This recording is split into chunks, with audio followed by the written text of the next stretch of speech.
देखिए दोस्तों, आज की वीडियो में काफी महत्वपूर्ण टॉपिक पे अपन बात करने वाले। जी हाँ, मतलब आए दिन आपने देखा होगा, चाहे वो पति हो चाहे वो पत्नी हो, कई बार क्या होता है कि भाई पति पत्नी का केस चल रहा कोर्ट कचहरी में। अब एक पार्टनर चुपके से कहीं जाके दूसरी पार्टी से शादी कर लेता है। अब कई बार तो क्या होता है कि दूसरी पार्टी को पता भी होता है कि भाई इसका केस चल रहा है, लेकिन फिर भी वो शादी कर लेते हैं, जो कि वैलिड नहीं होती, जानते हुए वो शादी कर लेते हैं। ठीक है, और एडल्ट्री टाइम में रहने लग जाते हैं, दोनों साथ में रहने लग जाते हैं। एक चाप ये होता है कि आप पहली शादी में उनका केस चल रहा है, कोर्ट कचहरी चल रहा है, सब कुछ चल रहा है, उस चीज़ को छुपाते हैं या झूठ बोलते हैं कि हमारा डाइवोर्स हो गया, ये हो गया, वो हो गया, शादी कर लेते हैं। उस कंडीशन में भी आज के डेट में सबसे ज़्यादा चल रहा है। तीसरा एक और चलता है कि भैया ये दूसरी क्या है, शादी किस टाइप से करती है, शॉर्ट टाइप की शादियाँ करती है, नोटरी टाइप के 500 रुपये के स्टाम्प पे लेंगे, इकरारनामा बनाएंगे, उसमें कोई के बच्चे होंगे उसकी टर्म्स कंडीशन लिख लेंगे। जैसे पत्नी है एक, उसके पति के साथ केस चल रहा है, अब दूसरे पति से वो शादी करना चाहती तो इकरारनामा भी 500 की स्टाम्प पे लिख लेगी, 2 फोटो चिपका लेगी, कह देगी साहब हमारी कोर्ट मैरिज हो गई। वकील साहब वहाँ पे जाएंगे, नोटरी की 2 फोटो लगाएंगे, 5-10 हज़ार रुपये ले लेंगे कि साहब गणेश जी के मंदिर में शादी कर लिया हमने, तो ये वगैरह वगैरह 100 बातें हो जाती है उसमें। तो अब इस सिचुएशन में देखिए सिचुएशन क्या होती है दोस्तों। इस कंडीशन में बाई चांस मान लीजिए तीनों चारों सवाल ले लेता हूं मैं, या फिर कोई पर्सन एक ऐसा होता है जो कि एक मैरिड है, शादीशुदा स्पेशल करके पति होता है। अब वो बाई चांस मान लीजिए छुपा कर या छल कपट करते हुए किसी के साथ शादी करता है, तो इसी कंडीशन में क्या पनिशमेंट होता है। दूसरी बात एक और होता है कि भैया एक महिला है जिसको इकरारनामा के नोटरी साहब की शादी वैलिड नहीं है, जबकि वो जानता है कि शादी वैलिड है भी नहीं, फिर भी उसके साथ संभोग करता है, रिलेशनशिप बनाता है, तो उस कंडीशन में क्या हो सकता है। बहुत महत्वपूर्ण टॉपिक होने वाला है, और कई महिलाओं के लिए और कई पुरुषों के लिए वीडियो काफी कुछ होने वाला है। साथ में बीएनएस जो नया कानून है उसके सेक्शन के साथ साथ पुराने कानून दोनों को मैं सिमिलरी तौर पे बताने वाला हूं, इस वजह से वीडियो अंत तक जरूर देख लेना। तो चलिए दोस्तों, नो टाइम पास नो बकवास, सीधा करते हैं काम की बात। मैं हूं हंस। सेकंड बात दोस्तों, कमेंट में नंबर ना छोड़े, अगर आप मुझसे ही बात करना चाहते हो, साइड में व्हाट्सएप नंबर लिखे रहते हैं, अपॉइंटमेंट बुक करके आप बात कर सकते हैं। देखिए दोस्तों, सबसे पहले तो पहला सवाल ले लेता हूं मैं। मान लीजिए कि भैया पति और पत्नी का डाइवोर्स हुआ ही नहीं है। अब दोनों कपल को अगर पता है, जी हाँ भाई शादीशुदा था, लड़की भी शादीशुदा है, या अनमेरिड भी है लड़की, या लड़की का केस चल रहा है या लड़का अनमेरिड है, दोनों में है, लेकिन उनको पता है पहले से ही। अरे इनका अगर एक फ्रीडम क्लोज एग्रीमेंट बना हुआ है कि हाँ मुझे पता है इनकी शादीशुदा है, एक लिव इन रिलेशनशिप का एक इकरारनामा बनाते हैं, तो कोई दिक्कत नहीं है, वो चला जाएगा एडल्ट्री के मामले में। जी हाँ, उसका एडल्ट्री ग्राउंड बना सकते हो, कोई दिक्कत है नहीं।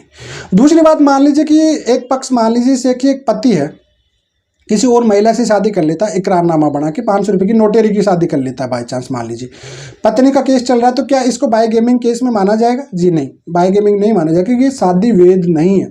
प्रॉपर तरीके से कस्टम की शादी नहीं किया इसने, सेकेंड मैरिज प्रूफ नहीं होती है, और जो नोटरी साहब की शादियां होती है वो शादियां वैलिड नहीं मानी जाती है, कानूनी तौर पे मान्य नहीं होती है, तो उन चीज़ों से आप बाय गेमिंग नहीं लगा सकते हो। लेकिन हाँ, यहाँ पे दूसरी वाली जो महिला है, वह अगर उसको पता नहीं कि इसका डाइवोर्स हुआ या नहीं हुआ, उसके बाद है फिर बीएनएस कानून में, जो कि 494 का जो केस होता था, अब उसको बीएनएस में 82 सेक्शन में हो गया।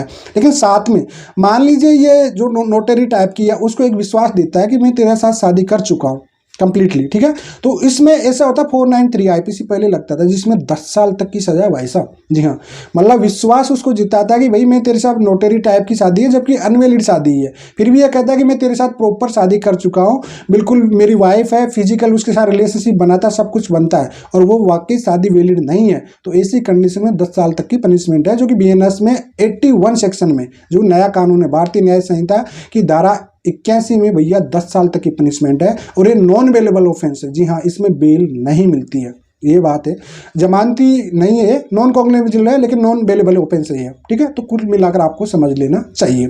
साथ में दूसरा एक और चीज़ लगा लेता हूँ यहाँ पे दोस्तों, मैं आपको एक और दूसरा सेक्शन और बता देता हूँ। पहले वाले सेक्शन से आपको सब क्लियर हो गया होगा, भाई पता रहता है। देखिए वाइफ ज़्यादा से ज़्यादा क्या कर सकते हैं, हस्बैंड वाइफ दोनों को ज़्यादा से ज़्यादा क्या कर सकते हैं, 494 का केस कर सकते हैं, जो कि सिंपल सी बाय गेमिंग का, जो कि बीएनएस में नए कानून में होता है 82 सेक्शन में कन्वर्ट हो चुका है वो आपकी डेट में, ठीक है। अब इसको 494 के नाम से नहीं जाना जाएगा आईपीसी के, अब बीएनएस 82 के नाम में जाएगा। पति पत्नी जो लीगली जिनके केस चल रहे हैं, वो ये केस कर सकते हैं जब शादी वैलिड तरीके से हो जाए या अपने कस्टम रीति रिवाज से हो जाए तो। लेकिन सबसे ज़्यादा दिक्कत आती है जो थर्ड पर्सन, जो होता है, मान लीजिए कोई पति है चाहे वो पत्नी है और वो जिस पर्सन के साथ शादी करना चाह रहे हैं उसके पास मेन पावर होता है, चाहे वो रखेल बोल दो, कुछ भी रखेल जो आपकी भाषा में बोलते हैं, उसके पास मेन पावर होता है। अब एक्चुअली मान लीजिए कोई भी महिला होती है उसको छल कपट के साथ शादी करते हैं, जी हाँ, ये सब चीज़ें छुपा के। तो पहले आईपीसी 496 में इसकी पनिशमेंट थी, जो कि बीएनएस में, आईपीसी में जो कि जो है अभी जो चल रहा है उसमें होगा बीएनएस 83 में, जी हाँ, बीएनएस 83 में भैया आपको 7 साल तक की पनिशमेंट है, जी हाँ, और कॉम्प्रोमाइजिंग नहीं होगा इसमें, जी हाँ।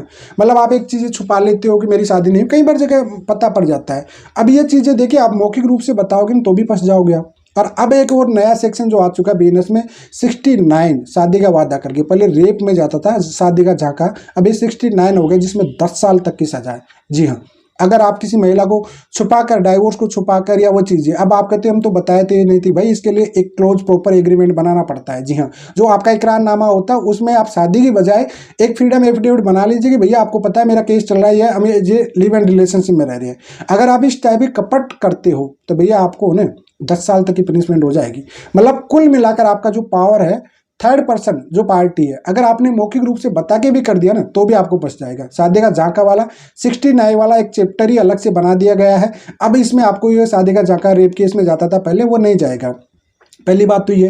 उसके बाद 82, 86 ये वाले सेक्शन हो गए, जो 82, 83 होगा, 81, 82 तो बाई गेमिंग वाला जो लीगली हस्बैंड वाइफ करते हैं एक दूसरे पे, जो कि 7 साल का पनिशमेंट होता है उसमें। लेकिन आपकी जो दूसरी शादियां होती है वो वैलिड नहीं होती है, लेकिन किसी दूसरी महिला के साथ आप छल कपट करते हो या ये दिखावा करते हो कि मेरी शादी वैलिड है या मैं आपका एक लीगल पति हूँ, जबकि आप जानते हो आपके अंदर कपट है इस चीज़ को लेते हुए, तो इसी कंडीशन में 7 से 10 साल तक की सजा आपको पनिशमेंट है 81 और 83 बीएनएस के कानून में। ये बात आप समझ लेना, जी हाँ दोस्तों, जो कि पुराने कानून में आईपीसी 493 और 496 के अंदर में आता था, तो अब ये कन्वर्टेड हो चुका है। और अब आपको पता कि भैया अब जो नया कानून है उसमें पुलिस के पास पावर ज़्यादा आ चुकी है, तो आपकी डायरेक्ट अरेस्टिंग है। और साथ में महिला तो बिल्कुल बोलेगी कि भैया मुझे छोड़ेगा, बाल बच्चे पैदा करके छोड़ेगा, इस सिचुएशन में छोड़ेगा, तो बीएनएस आपका 69 भी लगा देगी, भाई शादी का झांका दिया कपट, मुझे तो पता ही नहीं था, पहले से शादीशुदा था, इसका तलाक हुआ या नहीं हुआ, तो इस कंडीशन में आप बुरे फंस जाओगे, जी हाँ। तो इस वजह से कुल मिलाकर देखो, महिला है, महिला 495 में जल सकती है, ठीक है, ज़्यादा में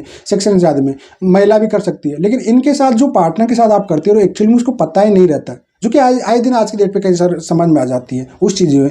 तो उस कंडीशन में बहुत बुरे फंस जाओगे आप आगे चल के, मैं बता रहा हूँ, चाहे वो हस्बैंड हो चाहे वाइफ हो। इस वजह से आपका जो पहला मैटर चल रहा है उसको पूरा सॉर्ट आउट हो जाने दीजिए आप, सिंपल सी बात है। थोड़ा और वेट कर लीजिए, बात कीजिए, म्यूचुअल में शादी करनी अगर आपको जानना ही है, एडल्ट्री का ग्राउंड बना लीजिए, जो भी बनना है उसके आधार पर आप उसको डाइवोर्स से फ्री हो जाए, उसके बाद में आप प्रॉपरली शादी करिए। या फिर आप एक क्लोज एग्रीमेंट में फ्रीडम रखिए कि भैया मैं एलिमेंट में रह रहा हूँ, दोनों जो भी चीज़ है उसमें क्लियरली बातें रखिए आप लोग, तभी जाके बचो। छल कपट करोगे फंस जाओगे, बहुत बुरी फंसोगे आप लोग, जी हाँ। थर्ड पार्टी फर्स्ट वाली से तो आप डर नहीं रहते, पहले लीगल हस्बैंड वाइफ में सिंपल केस चल रहे थे, लेकिन थर्ड वाले आगे चलकर आप बुरे फंस जाओगे। इस वजह मैं बार बार कहता हूँ पुराने मैटर सॉर्ट आउट हो जाइए। और ये और दूसरी बात, जब ये नोटरी टाइप की शादियाँ करते हैं, जो नोटरी पे करते हैं, ये शादियाँ वैलिड नहीं होती, ये बात आपको समझ लेना चाहिए। अब कई महिलाएं क्या करती है कि पति के साथ केस चल रहा था, वो क्या करती है, चाहे दूसरे वाले के साथ शादी करेगी, नोटरी टाइप की शादी कर लेगी और उसमें कह देगी साहब मेरे बच्चों की जिम्मेदारी ये चीज़ है। भाई आपके बच्चे की जिम्मेदारी नहीं उठाएगा वो, जब आपका डाइवोर्स होने लगेगा उससे पहले ही छोड़ के चले जाएगा वो, जी हाँ, ये बात समझने लगा। और उस सिचुएशन में आप उस टाइम पीरियड में जब तक आपका डाइवोर्स नहीं होता तब तक आप एक एडल्ट्री कैटेगरी में आते हैं, जब तक आपकी मैरिड वुमेन की फेक प्रोमिस, मैरिज प्रोमिस वहाँ पे कोई रिपीट केसेस नहीं माना जाता, ना ही कोई चीटिंग माना जाता है, चीटिंग माना जाता है, ये सिर्फ ओनली एडल्ट्री माना जाता है। इस वजह से और ज़्यादातर मर्द होते हैं जो कि मिसयूज करते हैं, यही पावर करते हैं। आपके पति के साथ आपका रिश्ता बन सकता था, लेकिन आपका केस चलने के बाद आपका और मूव ऑन हो चुकी है और वो बंदा आपको मिसयूज करता गया।